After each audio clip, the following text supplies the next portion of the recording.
Hey, what's going on, Money Matrix family? Ali Saleh here, back with another video. And I cannot believe we're making this video, but we're this close to World War III. And in this video, I'm gonna go ahead and talk a little bit about what's going on, how this is gonna affect your money, and what you need to be prepared for, because things are about to get absolutely crazy. And I cannot believe that this is happening in 2023. It is insanity. So let's go ahead and roll that B-roll, dive right into this, because this is going to be a crazy video and you cannot miss 1 second of it. Let's go. Who've been chasing their goals. If they was sleeping on their kid, now they better be woke. Lights, camera, action, we ready to roll. Alright, places, everybody, let's put on a good show. I'm a living legend, lethal weapon, mastermind, big time. All right, guys, let's go ahead and kind of dive right into this. And today we're going to talk about what's going on in the Middle East and how it's going to affect you. And I'm not going to get into any opinions or anything like that. What I'm going to be talking about today specifically is going to be about just facts on the ground, what's happening and how it's going to affect you and what you can do for you to be prepared as we go through these crazy times. So first things first, on October 7th, there was an attack from Hamas. Now, this conflict has been going on for over 75 years. There's been a lot of back and forth. There's occupation going on and people are being moved out of their homes. This is a retaliation, some say. Some people say it's a surprise attack. A lot of people are also saying that they feel as if though this was a false flag situation because Egypt had tipped off Mossad and let them know like, hey, Hamas is going to create a mess. This is what's going on. And then 10 days later, this attack happened. So what's going on the ground right now that you should be worried about? Now, Israel's talking about a ground attack, and honestly, they are not prepared for it. They wouldn't be able to handle it. Their reservists are not active in the military. Most of their people who served 2 years in the military spent a lot of their time in the West Bank, nothing's going on there. There's no Hamas there. So it's just a lot of patrolling and telling people where not to walk and yelling at little kids and dealing with people throwing rocks at them at the end of the day. They're not prepared for hand-to-hand combat, and it just really wouldn't be good for them. However, if they do enter, it's going to really frustrate a lot of the Palestinian allies, such as Iran, China, Russia, and the entire Gulf. So most people don't know this, and we're going to dive into this right here. Iran, over the last 10 years, the United States has been playing chess with sanctions against Russia, against Iran, against a lot of different countries. So what Iran did while the United States was playing chess with sanctions, they decided that they would go and literally put their engineers to work and figure out a way to create hypersonic missiles that cannot be defended through air defense systems. It's very, very difficult. They have precise GPS tracking, and it can travel from Iran to Israel in 7 minutes. To put that into comparison, that means it's moving about 15 times, 16 times the speed of sound.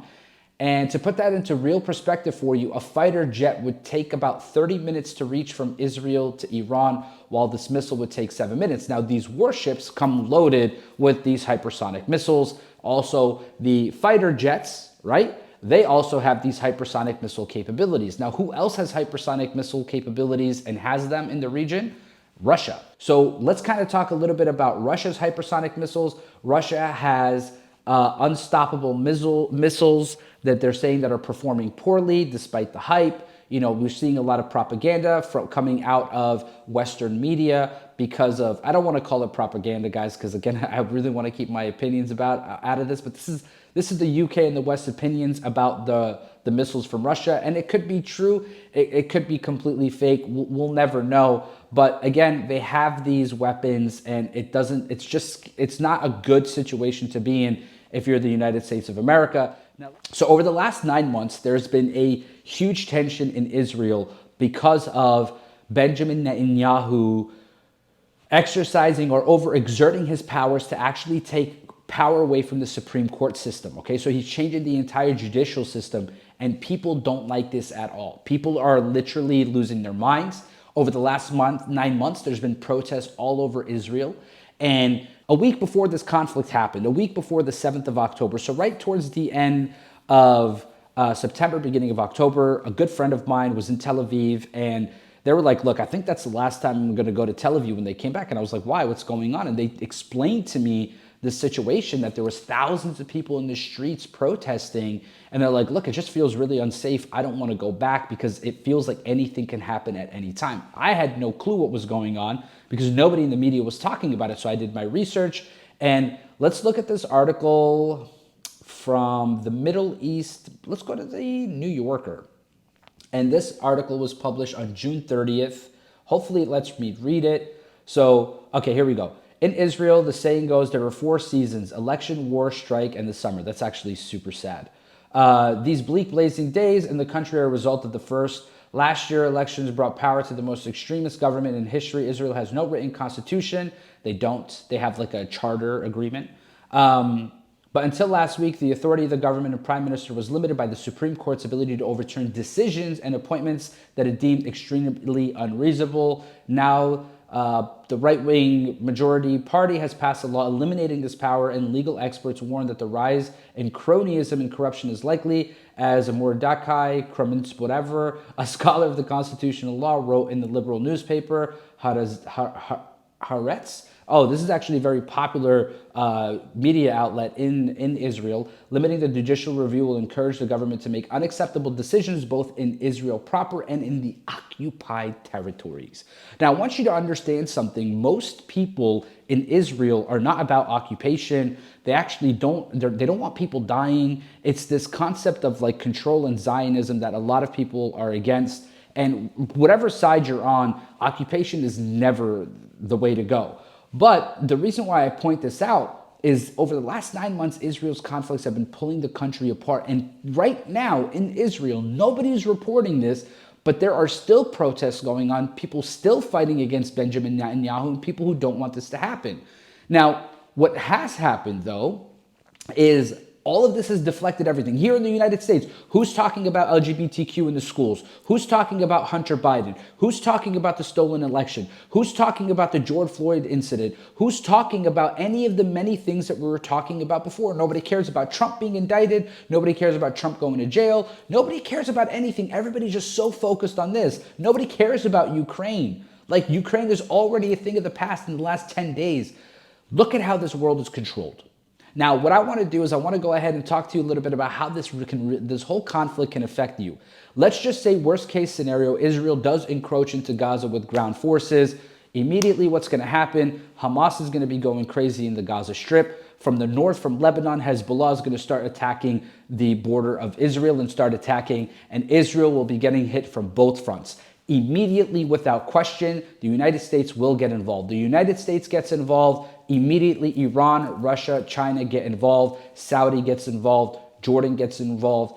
Egypt gets involved. Europe gets involved. World War III will be here. And this World War III, ladies and gentlemen, I'm not going to lie to you, is not going to be a pretty one. So let's go ahead and see what that would look like. What would the death toll be in World War III? Let's see. A lot more than 2 billion people would die and extinction would be likely. The global economy would likely suffer tremendously during World War III. Stock markets would crash, currency values would fluctuate unpredictably, and the international trade will come to an abrupt halt, causing massive disruption in our modern day life. Okay, let's see what that looks like. China goes to war with America in the Middle East through proxies or whatever goes on. Shopify, dead in the water. Your suppliers in China won't be able to send you anything. E-commerce will die. Done. I think if I take the shirt off, it probably says made in China. Let's look. Let's just see. I bought this from Costco. If you guys don't have a Costco membership, you should probably get one. Made in China. Let's get that to focus. Boom. Made in China. Okay? So made in China. Everything would stop. The US dollar would crash. The euro would crash. The yen would crash. The yuan would crash. The Turkish lira would crash. African economies would become decimated. Decimated. The Middle East would be decimated. All the money that the Gulf nations have spent to build a beautiful, beautiful place in Saudi, in Riyadh, in the UAE, Egypt, Baghdad. If you guys go to I've been to Baghdad. Baghdad's beautiful.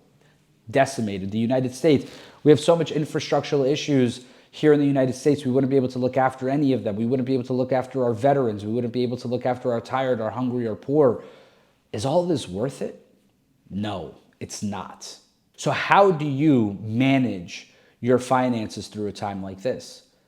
And truly, and speaking honestly, if World War III does break out in the scenario that I just gave you, the least of your worries is going to be trading in the financial markets.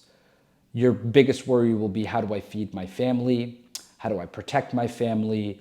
That's it. Like, that's literally what it's going to boil down to. So I say this to say, start preparing now. Collect cash, have as much cash as you possibly can. Maybe, stop your large purchases. If you are in the financial markets right now, capitalize as much as you can and be smart. Be smart, pay attention to the news, and understand what's going on, and understand that you need to be educated outside of mainstream media and truly understand what is happening in the world, because this is a crazy situation. And if World War III does happen, as you can see here, looks like more than 2 billion people will die. But it depends how many countries are going to use their nuclear wars, right? Their nuclear weapons. And almost all these countries that are involved are all nuclear powers. So for now, I would say, if you're in the markets, think diligently, think very much so about, trailing your stop losses into profit. If you have profits, start taking partials, secure the bag. You can't go broke taking profits. So just secure the bag, have as much cash flow as possible, and just keep your head on the swivel and protect your family as best as you possibly can. Because if these things do happen, all it takes is for Israel to be taking heat from both fronts. If they're having a two-front situation in Gaza and the West Bank, it's going to be an issue. But guys, please stay safe. Hopefully this video doesn't scare you, but it's the truth of the matter. And let me know if you think I'm wrong in the comment section. If you agree with me in the comment section, let me know.